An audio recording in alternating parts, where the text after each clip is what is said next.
ओम हरि ओम हरि ओम।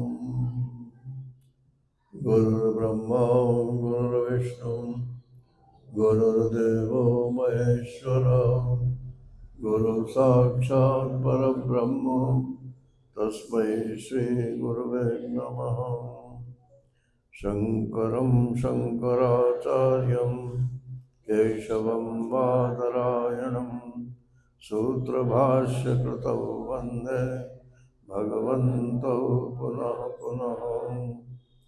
ईश्वरो गुरुरात्मेति मूर्तिभेदविभागिने व्योमवद्व्याप्तदेहाय दक्षिणामूर्तये नमः।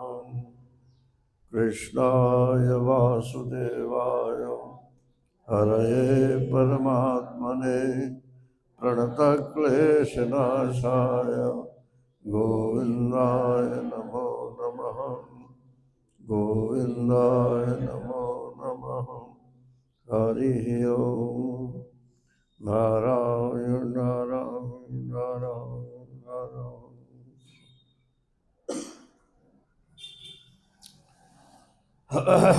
अपरोक्षानुभूति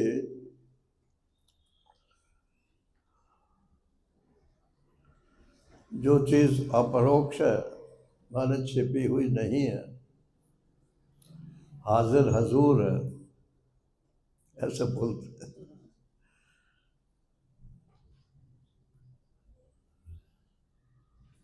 उसी का अनुभव, उसका क्या अनुभव है भाई? जो चीज हाजिर हजूर है, सामने है, प्रत्यक्ष है, उसका अनुभव क्या है? अब मैं आप सबको जान रहा हूँ, नारायण देख रहा हूँ, लेकिन मुझे किसी के बारे में कुछ पता ही नहीं है। तो अपरोक्ष तो है आप सब लोग, लेकिन मुझे अनुभव नहीं है। ऐसे ही ये आत्मा जो है, ये सबको अपरोक्ष है, मैं हूँ मैं हूँ मैं हूँ मैं हूँ, मगर ये क्या है इसका कुछ पता नहीं। जिस दिन पता चल जाएगा उस दिन इसी का नाम नारायण हो जाएगा, इसी का नाम शिव हो जाएगा, इसी का नाम विष्णु हो जाएगा। नारायण वो फिर छिपा नहीं रहेगा।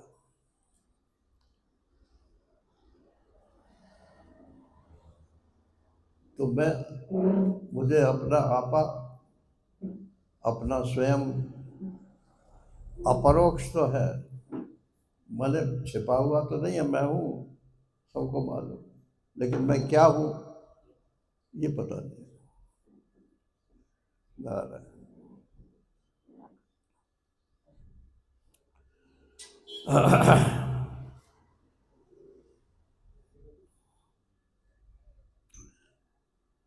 हम भगवान कृष्ण का, नारायण का नाम सुनते हैं, पढ़ते हैं, कथा सुनते हैं, तो एक मन में होता है कि उनका दर्शन हो, देखें हम कैसे, जैसा सुना है वैसे ही है। कोई उनकी सौंदर्य का वर्णन करता है, कोई उनकी कृपा का वर्णन करता है, कोई उनके धाम का वर्णन करता है, कोई उनकी सर्वव्यापकता का अनुभव करता है। लेकिन सर्वव्यापक है तो मेरे में भी तो है। तो यहाँ अनुभव करने को ही अपरोक्ष अनुभूति बोलते हैं। वो वहाँ है वो ठीक है, सब में है वो भी ठीक है, लेकिन अनुभव जो होगा वो यही होगा। मुझको भगवान कृष्ण के दर्शन हो गए, ठीक, कितने सेकंड के हुए?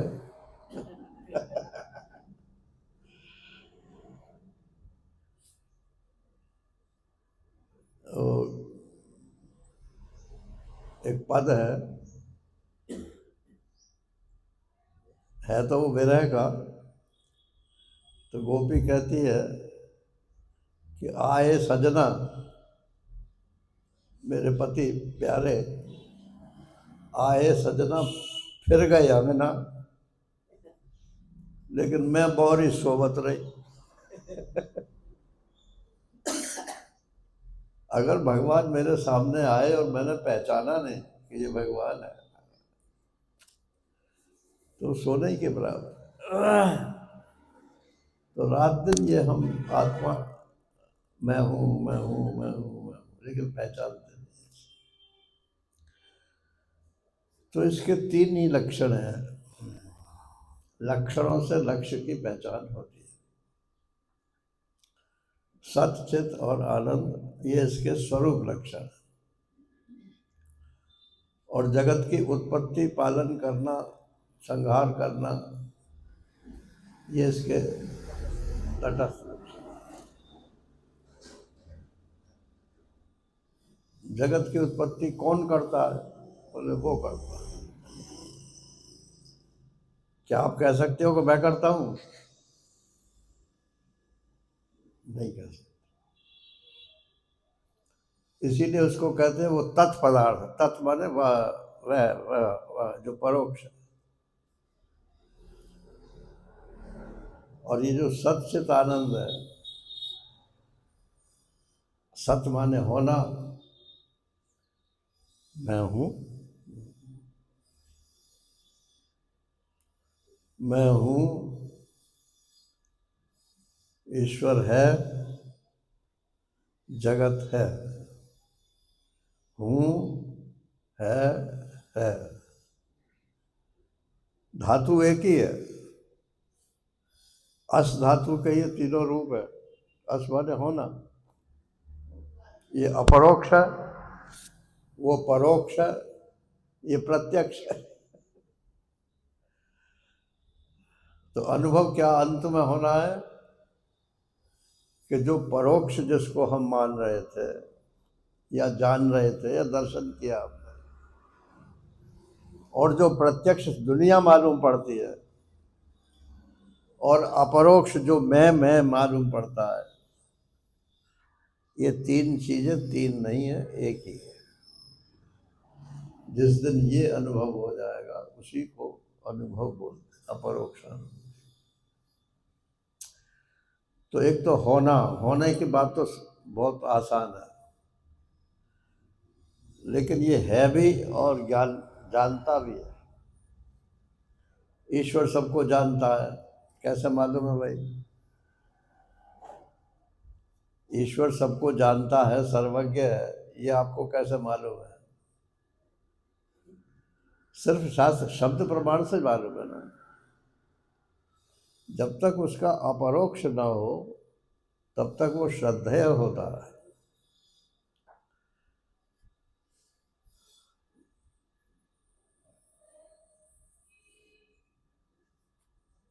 तो जिस दिन तीनों की एकता हो जाती है, उसकी व्यापकता, सर्वज्ञता, और मेरी अपरोक्षता, और संसार की प्रत्यक्षता और विनाशिता। ये संसार तो विनष्ट हो ही रहा है ना प्रत्येक क्षण। तो त्वम, तत् और इदम या अयम, ये एक ही वस्तु के तीन रूप। अंतिम अनुभव तो यही होना है। अब ये आत्मा के प्रकाश रूपता का यह वर्णन कर रहे हैं 22वें श्लोक में। आत्मनस्तत्प्रकाशत्वं यत्पदार्थावभासनम् नाग्न्यादि भवत्यान्ध्यं यतो निशि।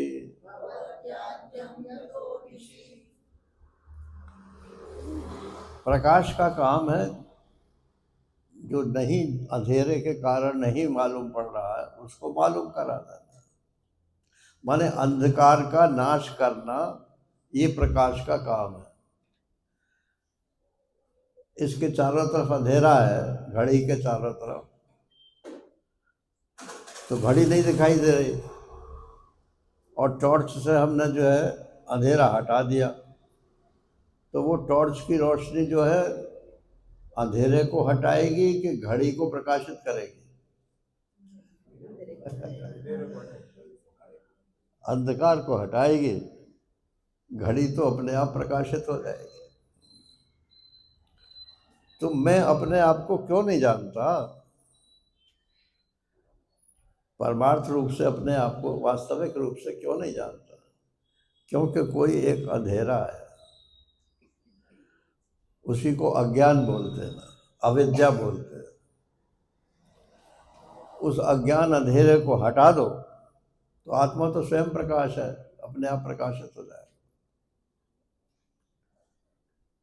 तो कहते हैं आत्मनः तत्प्रकाशत्वम यत् पदार्थाभासनम, जैसे पदार्थ का अवभाषण करना माने उसे दिखा देना, ये प्रकाश का स्वभाव है, उसी प्रकार से आत्मा का स्वभाव है सारे संसार को जानना। मैं अपने आप को भी जानता हूँ, संसार को भी जानता हूँ, थोड़ा जानता हूँ। अपने आप को पूरा जानते हो क्या? अपने आप को भी पूरा नहीं जानता हूँ, संसार को भी पूरा नहीं जानता हूँ, थोड़ी देर शास्त्र के द्वारा भगवान को भी जानता हूँ, लेकिन उसका भी पूरा नहीं जानता हूँ। तो ये अपूर्णता किस बात की है? अपूर्णता अविद्या की है, अज्ञान की है।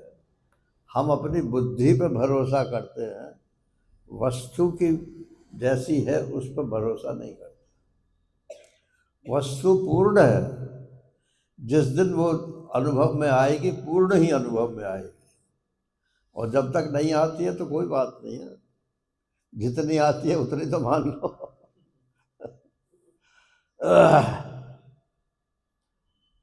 अरे थोड़ी थोड़ी अनुभव में आ रही है। शास्त्र का काम थोड़ी थोड़ी अनुभव में लाने का है, और गुरु जी का काम पूरी तौर से अनुभव में लाने का है।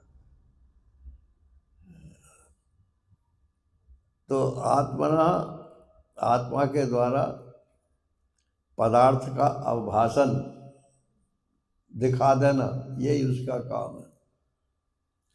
मैं ना हूं तो दुनिया को कौन जानेगा? और सुषुप्त हूं मैं, गहरी नींद में पड़ा हूं, तो मेरे होते हुए भी संसार को नहीं जानता। तो मुझे होना भी चाहिए, मुझे सुषुप्त भी नहीं होना चाहिए, मेरी बुद्धि फुरफुरानी भी चाहिए, और बुद्धि में संस्कार भी होना चाहिए। मैं इसको देखता हूँ, मुझे बालक भी देखता है ये क्या है, लेकिन वो पूछता है पापा ये क्या है? पापा कहते हैं घड़ी है। पर एक दफा बता दो उसे सारी जिंदगी याद है, घड़ी है घड़ी। लेकिन यह आत्मा को सारी जिंदगी बताते रहते हैं, फिर भी एक दफे भी याद नहीं। अरे तुम आत्मा हो, फिर बताओ, फिर बताओ। तो बालक तो पिता की बुद्धि में विश्वास करता है, और हम गुरु की या शास्त्र की बुद्धि में विश्वास नहीं करते, बस इतनी बात है। आत्मना तत्प्रकाशत्वम तत्पदार्थाभासनम, पदार्थ का अवभाषण करना, यही आत्मा का प्रकाशपना है। पदार्थ किसको कहते हैं भाई?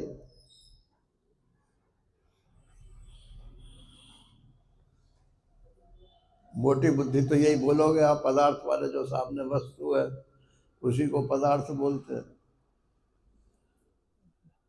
लेकिन शब्दार्थ देखो ना, अक्षर, अक्षर से शब्द,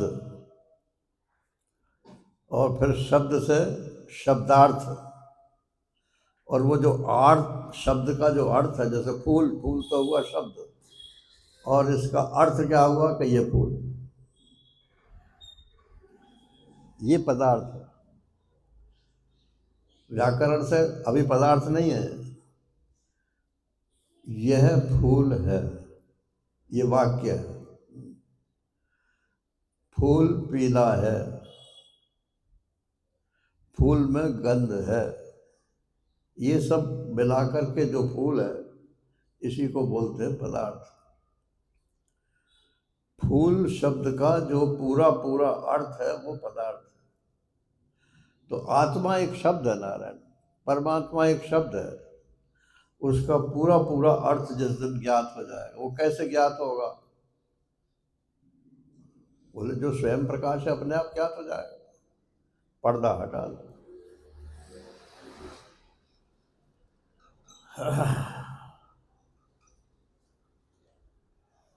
एक कोई पिक्चर थी नारायण, उसमें राजकुमारी को नींद नहीं आती थी, बहुत से गवैये बुलाए गए तो शास्त्रीय संगीत सुनाते थे वो।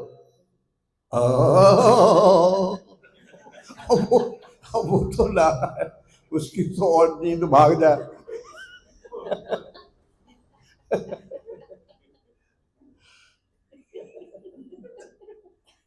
फिर जो है किसी ने बताया कि कोई है या अच्छा गाता है, वो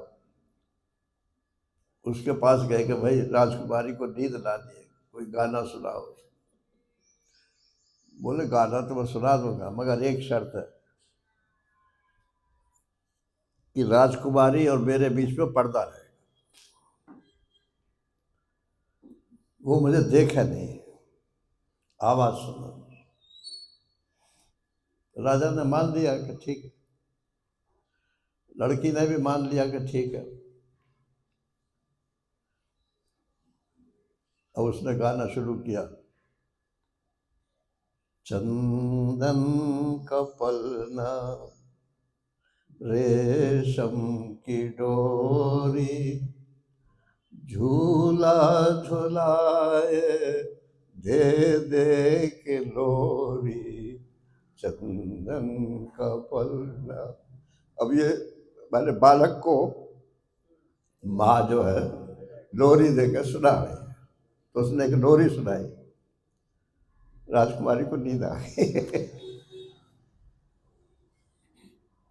अब उसे उत्कंठा हुई कि जो इतना अच्छा गाता है उसकी शक्ल में क्यों नहीं देखूं। राजा ने कहा भाई शक्ल मत देख, उसकी ये शर्त है।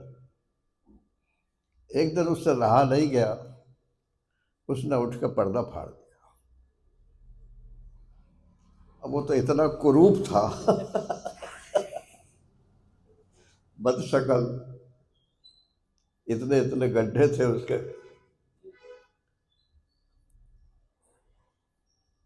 अब वो तो लट्टू बोले इसने मुझे नींद दिलाई है, शांति प्रदान की है, मैं तो इसी के साथ हूँ। वो फिर कहानी तो और भी बहुत सारी है, बात इतनी समझनी है इसमें कि शास्त्र जो है ये लोरी गाता है और गाने वाला जो है वो गुरु है। वो चाहे बदसूरत हो चाहे कैसा भी हो, यदि वो शास्त्र के भीतर की बात आपको समझाता है तो आपको शांति प्राप्त होगी, और एक दिन वो होगा कि आप पर्दा फाड़। मैं और मेरा गुरु एक। महाराज श्री बोलते थे कि अगर गुरु और चेले दो ही बने रहे तो गुरु भी बेकार चेला भी बेकार। तो बोले क्या फिर गुरु जी के चरण न धोए? नहीं, गुरु जी का शरीर है ना, शरीर तो पूज्य है, लेकिन जो गुरु जी की आत्मा है सोई मेरी आत्मा है, जो मेरी आत्मा है वही तो गुरु जी की आत्मा है। आत्मा में कोई भेद नहीं।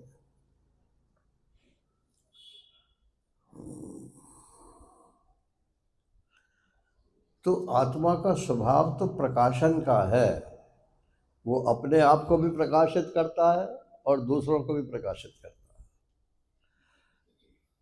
तो अपने आप को प्रकाशित क्यों नहीं करता है? कि पर्दा है। और प्रकाश के बारे में एक और गलत फहमी है हमारी, कि जैसे सूर्य प्रकाश करता है तो उसमें चमक होती है, तो आत्मा में तो कोई चमक मालूम पड़ती है।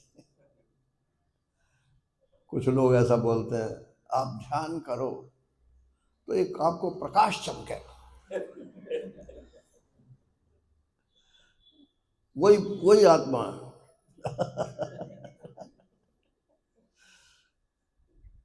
कोई प्रकाश बताता है, कोई साउंड बताता है, आपको ध्वनि सुनाई पड़ेगी। अरे ध्वनि सुनाई पड़ती है तो वो शब्द कान का विषय है, आपको शक्ल सूरत दिखलाई पड़ती है तो नेत्र का विषय है, आपको कोमलता मालूम पड़ती है तो स्पर्श का विषय है। ये तो आपको दुनिया में वैसे ही प्राप्त है। इतने पापड़ बेलने के बाद अगर यही चीजें प्राप्त होंगी तो संसार क्या बुरा है।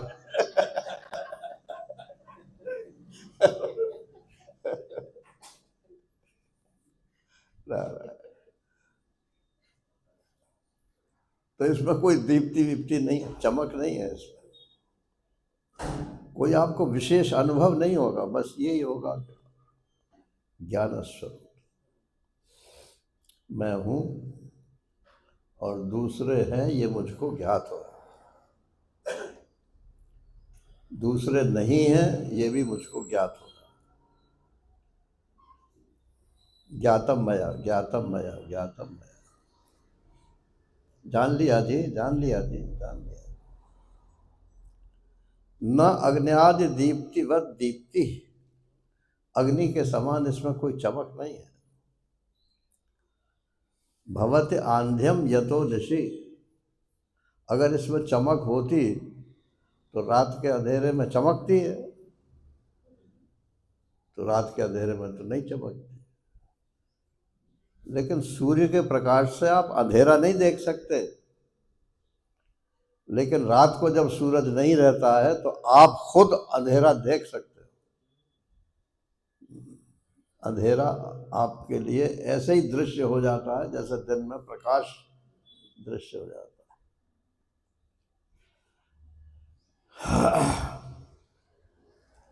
इसी को बोलते हैं स्वयं प्रकाश। आत्मा स्वयं प्रकाश है, किसी दूसरे से ज्ञान इसका उधार दिया हुआ नहीं।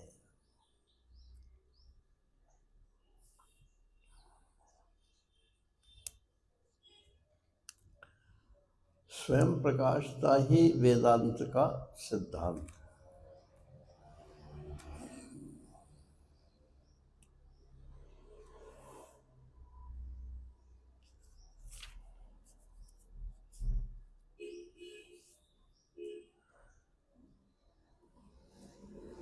ऐसा होने पर भी ये मालूम क्यों नहीं पड़ता है?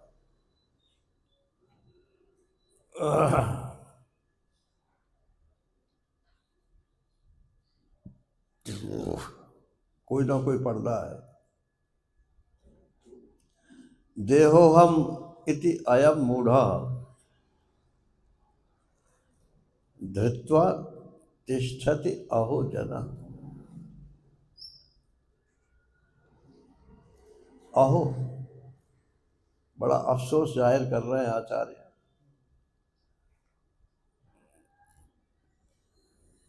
बड़े आश्चर्य की बात है कि जना जो पैदा हुए, जन जमन जन जन्मना, तो जो जन्मता है उसी को जन जन जन बोलते हैं। तो ये जो पैदा होने वाले जीव हैं, देहोयम इति मूढ़ो धृत्वा, मैं देह हूं, ऐसी मूढ़ता उन्होंने धारण कर रखी। जानते तो हैं अपने मैं को, लेकिन क्या जानते हैं? ज्ञान स्वरूप नहीं जानते, देह रूप जानते। पदार्थ रूप जानते। मम अयम इति अपि ज्ञात्वा, ये भी जानते हैं कि ये देह मेरा है और ये देह तेरा है। ये मेरा तेरा भी जानते हैं, लेकिन ये नहीं सोचते कि जिसके साथ मेरा तेरा लगता है उससे मैं और तू अलग होता है। मेरी घड़ी है तो मैं तो इससे अलग हूं ना, मेरा इससे संबंध है, इसलिए मैं इसको घड़ी को मेरा बोलता हूं। तो मेरा शरीर, इसका मतलब मैं शरीर से अलग।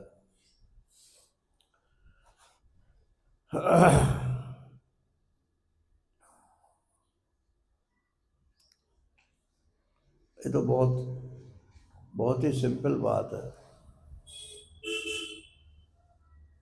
लेकिन ये हड्डी मांस चाम को मैं और मेरा बोलते हैं, ये तो स्थूल शरीर को तो सभी बोलते हैं। लेकिन मान लो इसमें इंद्रियां ना हो, ये पांचों इंद्रियां ना हो, और कर्म इंद्रिया भी ना हो, और मन भी ना हो, और बुद्धि भी ना हो, और प्राण भी ना हो,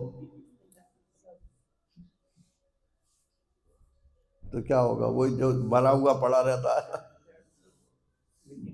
मांस का लोथड़ा है।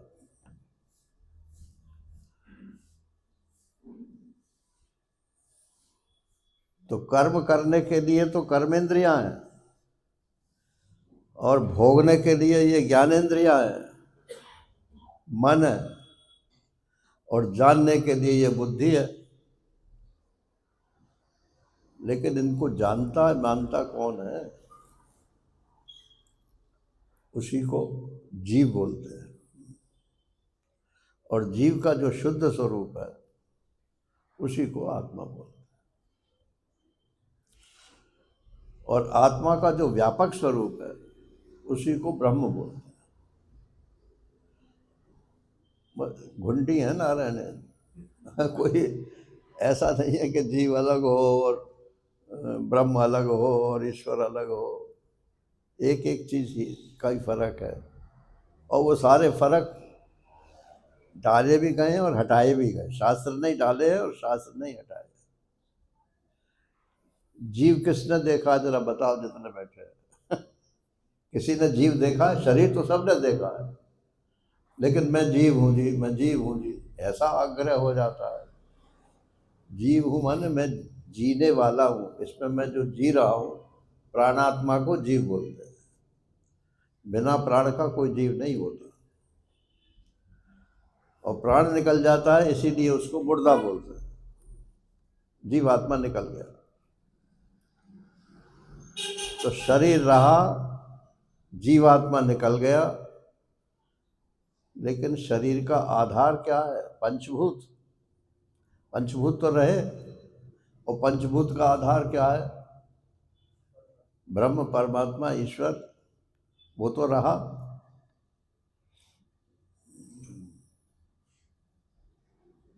तो अब पूरा घुमा लो।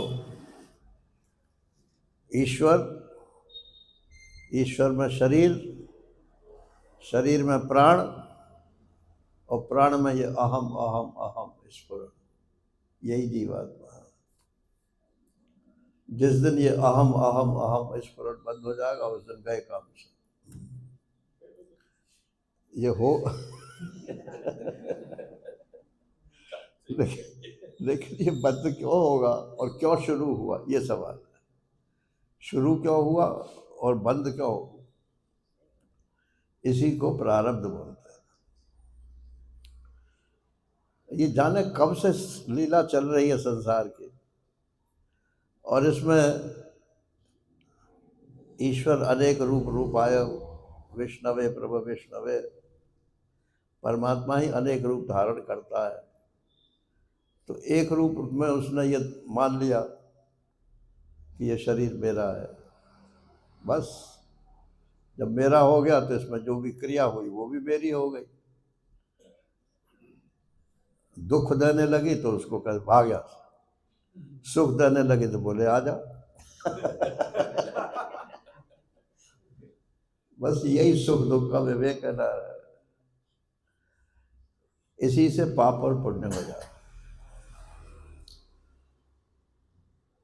पाप और पुण्य हो गए, फिर आगे भी वैसी वासना बन जाती है, फिर नया शरीर बनता है, और ये श्रृंखला चलती रहेगी, बंद नहीं होगी। कब बंद होगी? इसी को बोलते हैं मोक्ष। आपको मोक्ष चाहिए तो, नहीं चाहिए तो बंद नहीं होगी। लोग मोक्ष के नाम से घबराते भी है ना, कि वेदांत तो मोक्ष मोक्ष करता है। अरे नहीं चाहिए तो बंद, नहीं चाहिए आपके लिए नहीं है वेदांत। जिनको इस चक्र से मुक्ति देनी है उनके लिए वेदांत।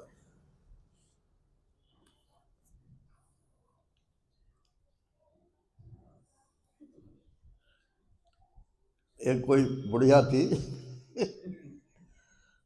तो बहू से उसकी बड़ी लड़ाई होती थी, होती सबके घरों में झगड़े होते हैं। तो रोजाना कहती कि हे भगवान, इससे तो मौत आ जाती तो बहुत अच्छा।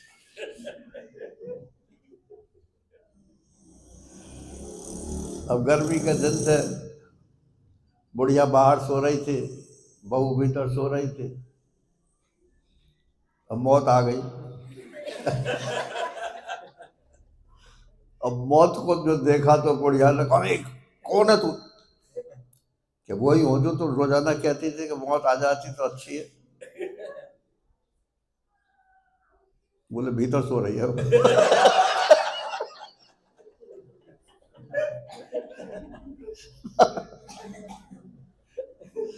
मरना कोई नहीं चाहता है।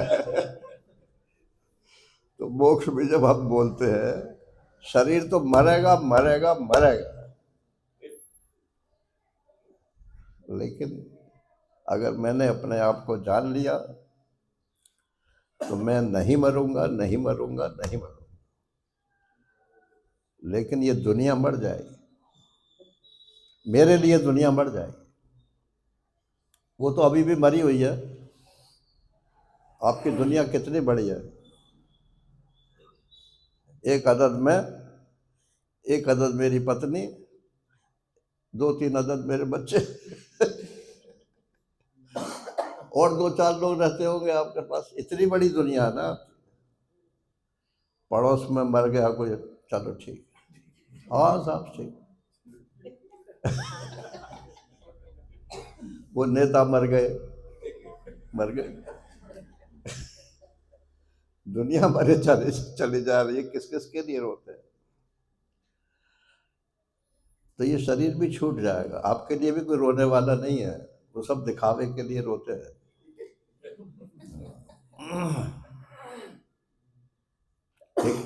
एक लड़की की शादी हुई, तो जब विदा होते हैं ना, तो प्राय लड़की और लड़की की माँ और ये सब रोते हैं कि लड़की घर से बाहर जा रही है। रोते नहीं है, मतलब आंसू आ जाते हैं, यूँ समझ लो, सेंटिमेंटल। तो उस लड़की की शादी हुई नारायण, वो बिल्कुल नहीं रोई, और कूद कर जो है उस पर कार में जाकर बैठ।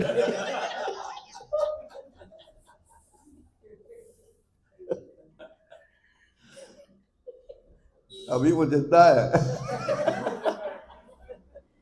उसके पति नहीं रहे, वो चले, माँ चली गई, बाप चला गया, सब चले गए। दुनिया ऐसा ही है। आत्मा कभी मरता नहीं है, शरीर सबका मरता है।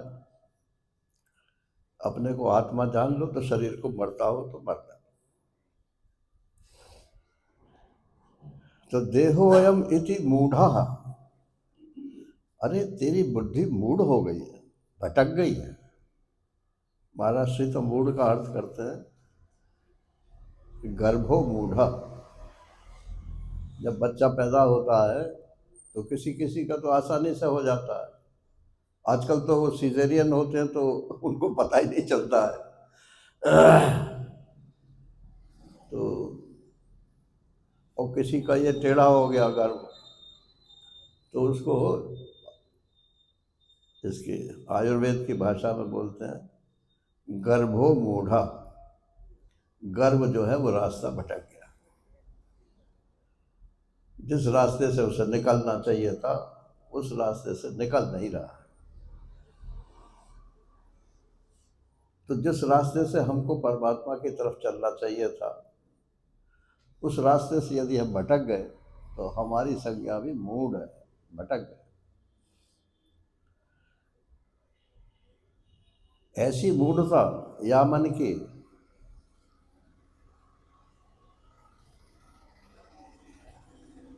प्यास लगी हुई है और पानी की नदी भी बह रही है, साफ साफ पानी है। कबीरदास जी को या सूरदास जी का भजन है, ऐसी मूढ़ता या मन की।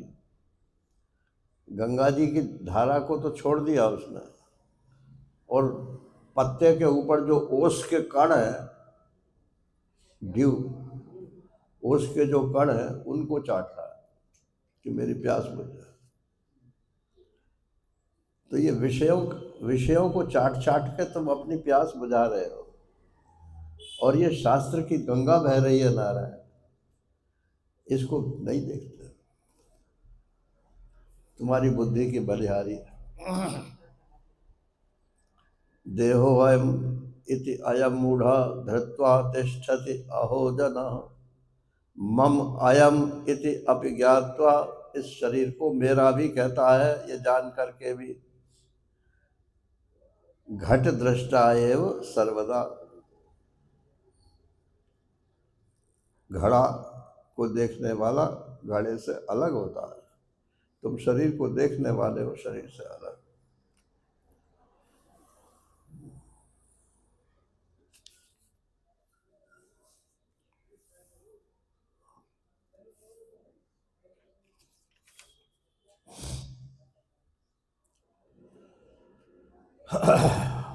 ब्रह्मैवाहं समः शान्तः सच्चिदानन्दलक्षणः नाहं देहो ह्यसद्रूपो ज्ञानम इति उच्यते बुधैः। बुधई जो बोधवान लोग हैं, ज्ञानी है, वो ज्ञान किसको कहते हैं? ये हमारे आपके लिए है। हम लोगों को अभिमान तो बहुत जल्दी हो जाता है कि हम ज्ञानी हो गए। अपने को सब ब्रह्म ज्ञानी मानते हैं और दूसरे को उपदेश भी करने लगते हैं। लेकिन वो पहचान बता रहे हैं कि जो ज्ञानवान लोग हैं वो ज्ञान किसको कहते हैं कि ना हम देहो असदरूप। पहली बात तो ये है कि ये देह जो है वो असत है, इसकी कोई सत्ता ही नहीं है। क्यों? सत्ता तो मालूम पड़ रही है ये बोले 100 बरस पहले था, नहीं था। 100 बरस बाद रहेगा, नहीं रहेगा। जो पहले नहीं था और जो अंत में नहीं रहेगा वो बीच में मालूम पड़ता है, वो भी क्षण क्षण क्षीण हो रहा है। बदल गया है, कहते ही आपको बदल गया हो तो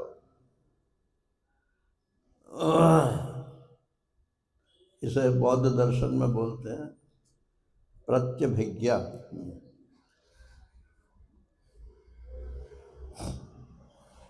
अरे ये वही हैं जिनको हमने कल देखा।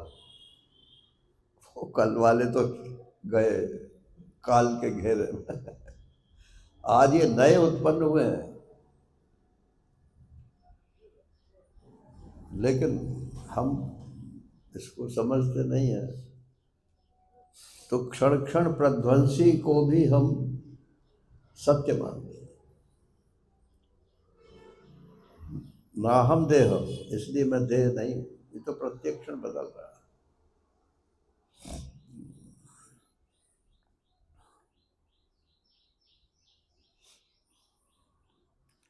हमारी माता जी ने एक फोटो दिखाया,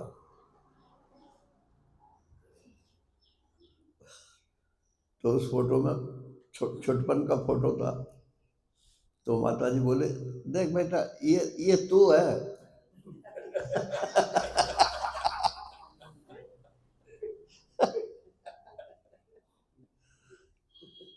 अब जब मुझको दिखाया, अब मैं सोचूं, ये मैं हूँ क्या? लेकिन माता जी के प्रमाण से जो है मैंने मान लिया कि ये मैं हूँ। तो जो एक क्षण पहले था, जो मैं कल था, वो आज नहीं हूँ। जो आज है वो कल नहीं रहेगा। आप अपना कोई अगर फोटोग्राफ ऐसा होता हो जो क्षण क्षण फोटो लेता हो, उसमें देख लेना आप, बदलते चला जाएगा। होता है, कोई नहीं होता, होता जरूर होगा।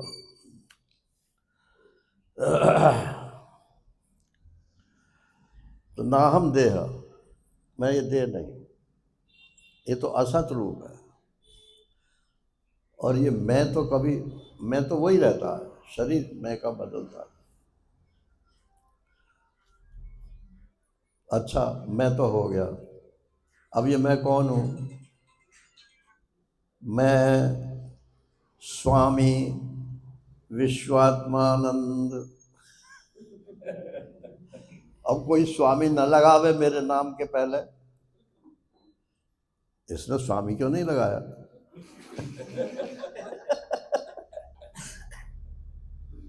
वो भी एक जो है हमारी क्वालिफिकेशन हो गई। पीछे कुछ सरस्वती लगाया कि नहीं लगाया?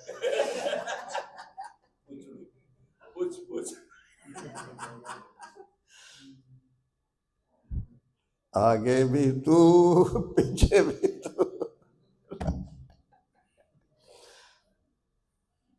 आदमी बना हुआ है, अपने आप ही बन गया।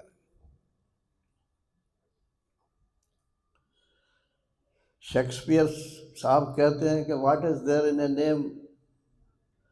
अरे नाम में क्या धरा है, कुछ भी नाम रख लो, ठीक है, लेकिन एक नाम जो हो जाता है फिर उसी में आसक्ति हो जाती है।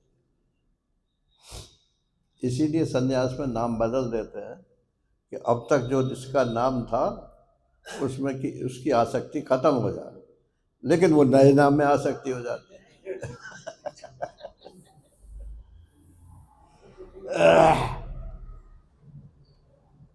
तो जो अवधूत कोटि के महात्मा होते हैं वो भी अपना नाम भी बदल देते हैं, स्वामी अवधूतानंद। चलो, अवधूत कोई नाम थोड़ी होता है, वो तो एक रहनी का नाम है। ब्रह्म ही, अगर आपका कोई नाम है तो ब्रह्म है, आत्मा। दूसरे आपको ब्रह्म बोले तो मत मानना, और अपने आप को ब्रह्म बोलो तो ठीक है, सच्ची बात।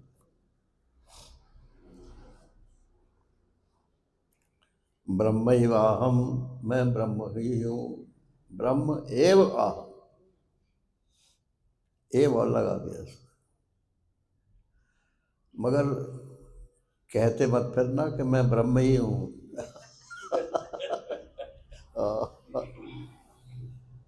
बोले आपकी तारीफ कि मैं ब्रह्म हूँ कि नहीं? आपका नाम तो वो नहीं, मैं ब्रह्म ही हूँ।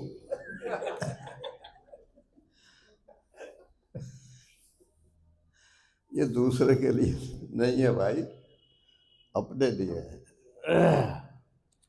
माने ब्रह्म से अतिरिक्त मैं और कुछ नहीं है, ये मतलब समः, सब में सम हूं, बराबर बराबर सब में व्याप्त। किसी में छोटा हूँ, किसी में बड़ा हूँ। ये वर्ण का भेद, आश्रम का भेद, स्त्री पुरुष का भेद, और जितने भी भेद हैं, मतलब ये भेद ब्रह्म में नहीं है। ये सब व्यावहारिक भेद हैं, व्यवहार करने के लिए भेद है। व्यवहार नहीं करना हो तो ब्रह्म में कोई व्यवहार ही नहीं है। अव्यवहार्यम, मांडू को उपनिषद कहता है, कि ये आत्मा तो अव्यवहार्य है।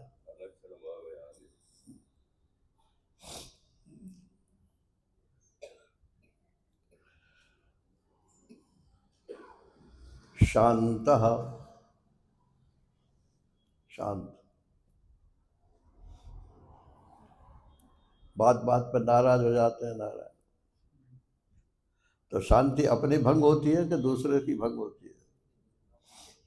जब गुस्सा करोगे तो दूसरे की भी भंग होगी।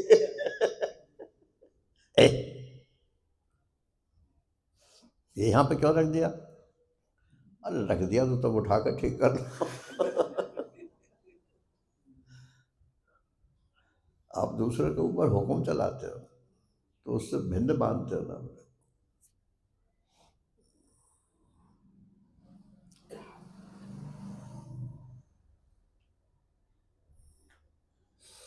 एक मिशन है, नाम नहीं लेता मैं, उसमें ब्रह्मचारियों को नौकर की तरह से महात्मा लोग इस्तेमाल करते हैं।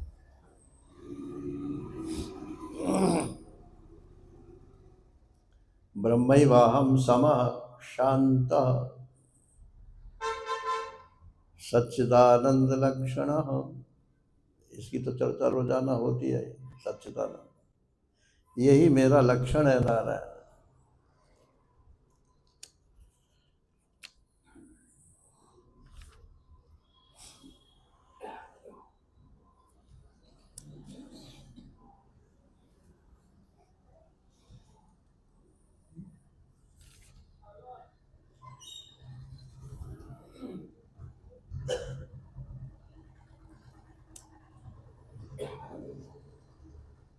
ये बहुत लंबा व्याख्यान है इसमें महाराज श्री का।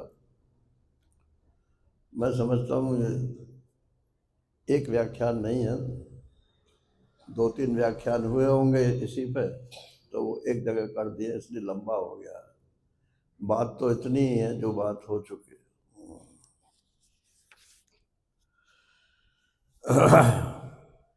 निर्विकारो निराकारो निर्वद्योऽहम् अव्यय नाहं देहो यसद्रूपो ज्ञानम इति उच्यते बुधैः। बुद्धिमान लोग ज्ञान किसको कहते हैं कि मैं ये देह नहीं हूँ, ये तो असत्य है। ये तो हर श्लोक में आ ही रहा है। फिर मैं कैसा हूँ कि मैं निर्विकार हूँ।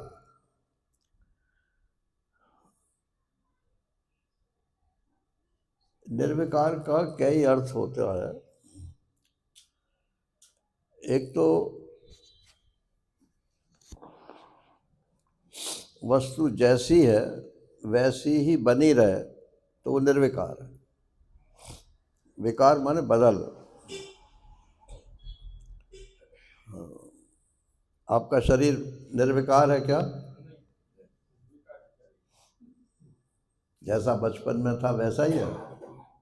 अरे बचपन छोड़ो, जो पिछले साल था वैसा ही है। ये तो प्रत्येक क्षण बदल, विकारी है। विकार अर्थ दूसरे सेंस में भी चलता है। मतलब आपको कोई रोग नहीं हुआ है साल भर से, तो बोले मैं निर्विकार हूँ। आप निर्विकार नहीं है। शरीर निर्विकार हो ही नहीं सकता किसी का भी। अभी कुछ दिन पहले न्यूज़ निकली थी, कोई डॉक्टर हार्ट का ऑपरेशन करना था उसको, तो मरीज को ऑपरेशन थिएटर में लटा दिया और वो ऑपरेशन के लिए अंदर घुसा और डॉक्टर का ही हार्ट फेल हो गया।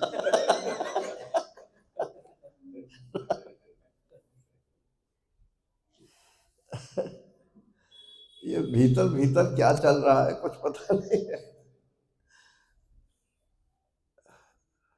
ये प्रकृति है, जड़ मैटर है। ये तो नित्य विकारशील है, परिवर्तन इसका स्वभाव है। आप चाहे जितने टेस्ट करा लो, 40% डिस्काउंट डॉक्टर को दिलवाते।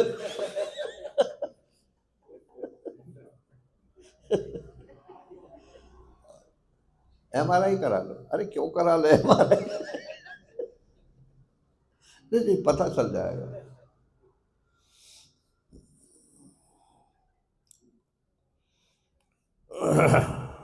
मेरे यहाँ कमर में दर्द था, दिखाने गया तो उसने कहा मैं दवा तो लिख रहा हूँ लेकिन ऑपरेशन करना पड़ेगा। मैंने कहा, मुझे ऑपरेशन नहीं करा। दवा तो उसने लिख दी। बोले अब के जब आप आवे तो MRI करा के आइए। मैंने कहा MRI क्यों कराऊं? कि ऑपरेशन करना है ना। अब इस बात को कितने साल हो गए,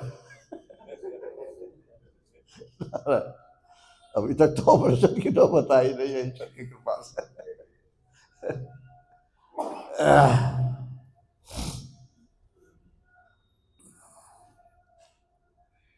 एक और हंसी की बात सुना रहे थे।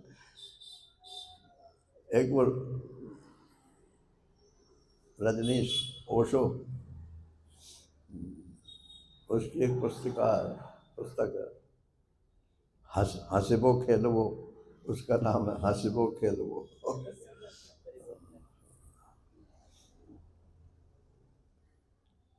मतलब किसी भी चीज को आप अपने सिर का बोझ मत बनाइए। अगर फिलॉसफी भी आपके सिर का बोझ बनती हो तो वो ठीक है। अब किसी ने कह दिया कि आप भगवान का इतनी माला रोजाना करो, अब आप नहीं कर सकते। और एक गुरु जी ने कह दिया तो इतनी माला तो करनी ही है। नहीं, ये बात नहीं। जितनी माला आप कर सकते हो आज उतनी करो, और कल को सोचो कि इससे थोड़ा बढ़ा सकते हैं कि नहीं बढ़ा सकते तो फिर उतनी ही करो। अगर आपने बोझा बना लिया उसको अपने जीवन का तो वो चलने वाला नहीं है। एक सज्जन महाराज श्री के पास आए तो महाराज श्री ने पूछा कि वो जब तो करते हो ना? बोले हाँ करता हूँ। क्या माला करते हो? बोले महाराज जी आपने तो 6 माला बताई थी, जितने अक्षर होते हैं मंत्र में उतनी माला बता देते हैं। आपने तो 6 माला बताई थी, तो मेरे से तो 6 नहीं होती हैं, तो कितनी करते हो? आप बताओ कितनी कर लो। तो मतलब मैं अपने कान से सुनी हुई बात वहीं बैठा था मैं, तो बोले 3 कर लेना भाई। महाराज 3 भी नहीं हो पाए। आखिर में कम होते होते 1 पे आ गए। अच्छा 1 माला तो करना, कि सुबह को करूँ कि शाम को करूँ?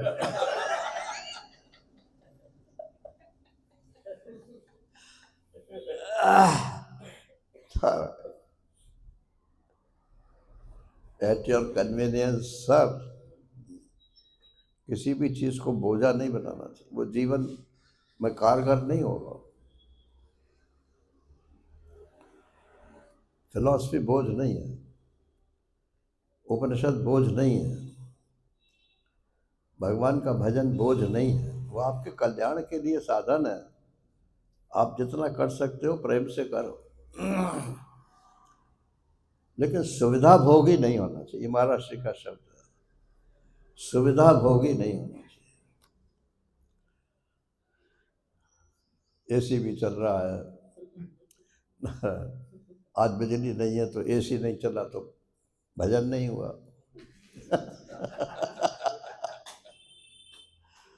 तो ये सुविधा भोगी तो नहीं होना चाहिए, लेकिन अपने को बोझ भी नहीं बनाना चाहिए। और हमेशा ये रहना चाहिए कि हम आगे बढ़ रहे, आगे बढ़े, आगे बढ़े। आज 1 माला करें ठीक है, कोई बात नहीं। भगवान के यहाँ गिनती नहीं होती है, भगवान के यहाँ प्रेम होता है। आपने 1 माला प्रेम पूर्वक करी है या उल्टा लिया।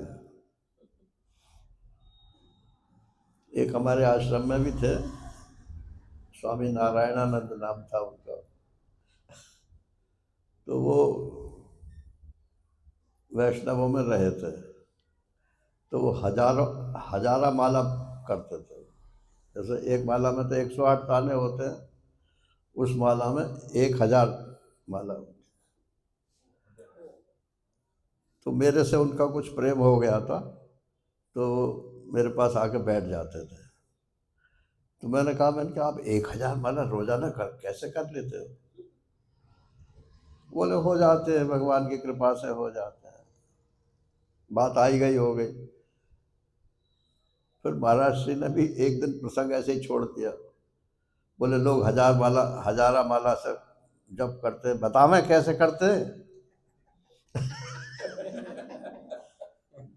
तो बोले जैसे माला करते हैं तो एक एक दाना आगे को करते हैं। तो बोले कैसे करते हैं? कैसे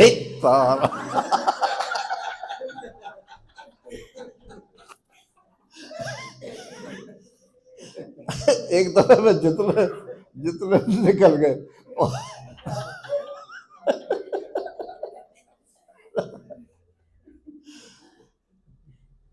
तो ये वेदांत जो है, ये हंसबो खेलबो है ना रहे, आनंद से इसका आनंद लेना चाहिए। तो स्वामी जी तो इतना मधुर गाते हैं,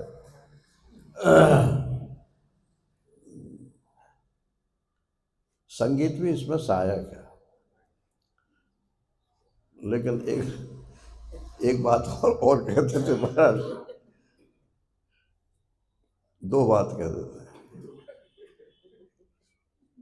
एक तो मैं भी पहले गाता था, तो एक दिन वो बोले कि जिसकी ललित वृत्ति है उसको ब्रह्म ज्ञान नहीं होता।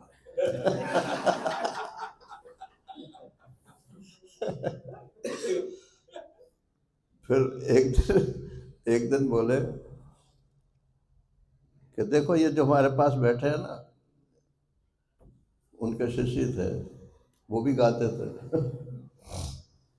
बोले अगर हम ये अनाउंस कर दें कि हमारे बाद ये एक भजन सुनाएंगे, तो ये हमारा प्रवचन नहीं सुनेंगे। सारे प्रवचन में यही सोचते रहे कि कौन सा भजन सुनाओ।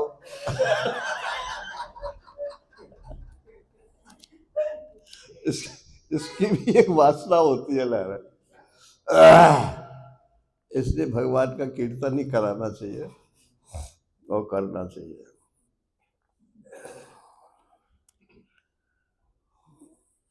अरे बात कहाँ से कहाँ पहुँच गई। निर्विकार हो, मेरे में कोई विकार नहीं है। निराकार हो, मेरे में कोई आकार नहीं है। आकार तो सब शरीर के हैं। और निर्वध्य, मेरे में कोई पाप पुण्य नहीं है। अहम अव्ययः, मैं अविनाशी हूँ। और ये देह तो मरने वाला है, इसलिए मैं देह नहीं हूँ। न हम देहो असदरूपो ज्ञानम इति उच्यते बुधई। बुद्धिमान लोग इसी को ज्ञान कहते हैं।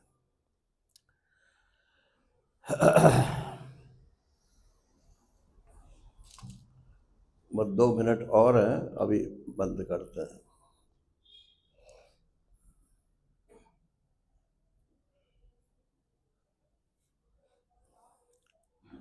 ये कहते हैं कि मैं निराकार हूँ, तो ये मेरे में आकृति कैसे बन गई? इस शरीर की जो आकृति है, मेरी और तरह की, आपकी और तरह की, इनकी और तरह की, ये आकृतियों का भेद फिर कैसे हो गया? अगर निराकार है आत्मा, तो आत्मा तो सब में एक ही है, तो निराकार में ये आकृति कैसे बन गई? ये प्रश्न इसमें उत्पन्न होता है।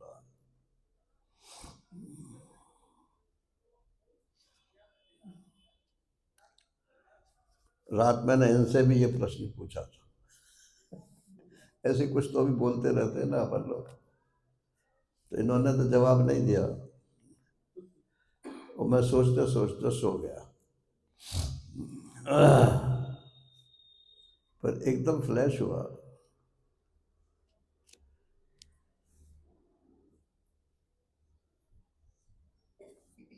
सिनेमा के पर्दे पे आपको एक मनुष्य के आकार दिखाई दिया। वहां कोई है मनुष्य क्या? हड्डी मांस चाम कुछ है पर्दे पे? सिवाय उस पर्दे के और कुछ नहीं है। और क्या है? लाइट, रोशनी। अच्छा, उसमें रील ना हो, जो फिल्म होती है वो फिल्म ना हो और सिर्फ रोशनी हो, तो पर्दे पे क्या आएगा?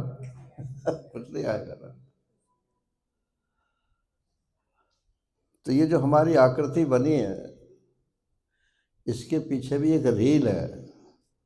रोशनी तो सबके पास आत्मा की है। वो जब उन संस्कारों में होकर के वो रोशनी निकलती है तो पर्दे पे वैसी आकृति बन जाती है। ये पर्दा क्या है? ये सत सत जो है पर्दा है।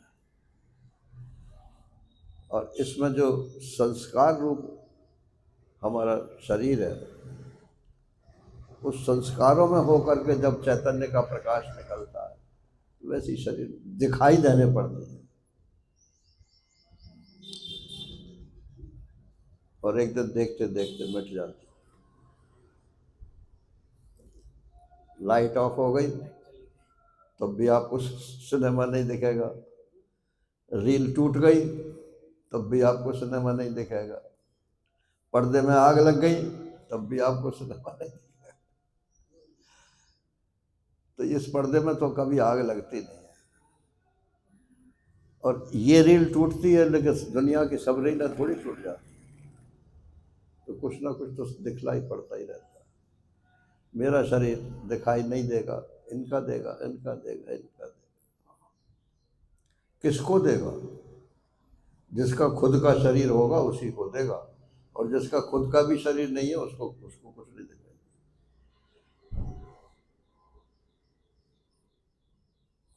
तो मैं निराकार तो हूं, प्रकाश रूप से तो मैं निराकार हूं, लेकिन शरीर रूप से साकार। लेकिन ये शरीर सिर्फ प्रकाश का एक पुंज है। इसमें हड्डी मांस चाम कुछ है नहीं, सिर्फ संस्कार है हड्डी मांस चाम। कहां से आए? पहले जन्म से आए। उसमें कहां से आए? उससे पहले जन्म से आए। चलाते चलो तो अनादि सृष्टि मानते हैं नारायण। जब से भी सृष्टि हुई, अव्यक्त में वो यथा पूर्व कल्पयत, ये वेद की श्रुति है। तो जैसे पहले कल्प में जीव थे, सब वैसे के वैसे फिर बन जाते हैं। जिनकी मोक्ष नहीं हुई है वो फिर दोबारा आएंगे उसी रूप में जिस रूप में वो घुसे थे। जैसा सुषुप्ति में आप जाते हो तो उठते तो वही हो ना जो जैसे घुसे थे सुषुप्ति में गहरी नींद में, या कुछ बदल करके आ जाते हो वहां। तो निराकार हो, वो निराकार हूं लेकिन साकार प्रतीत होता। आत्मा है, परमात्मा है, निराकार है, लेकिन ये जगत रूप प्रतीत होता। हरि ओम पूर्णमदः पूर्णमिदं पूर्णात् पूर्णमुदच्यते पूर्णस्य पूर्णमादाय पूर्णमेवावशिष्यते। ओम शांति शांति शांति। हरि ओम श्री गुरुभ्यो नमः। हरि ओम नारायण नारायण नारायण।